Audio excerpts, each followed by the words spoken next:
माँ तू मन दुख करना मु बहुत जल्दी घर को पळेଇ आसबी खाली आम घर कामटा सरी जाऊ मु बहुत जल्दी घर को पळेई आसबी। पुअरे घर कथा मन पड़े पड़े आसबू मोर से पैसा पैसा दरकार नाई। हाँ तू व्यस्त होना मु घर काम सरले मु बहुत शीघ्र पळेई आसबी खाली आम घर कामटा खाली सरी जाऊ। पुअरे ठीक टाइम रे खाइबू तो दिहर जत्न नबू।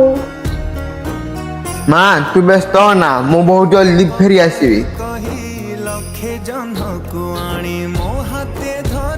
हेलो हाँ हेलो माँ। पुओ तू खाई सारलुनी?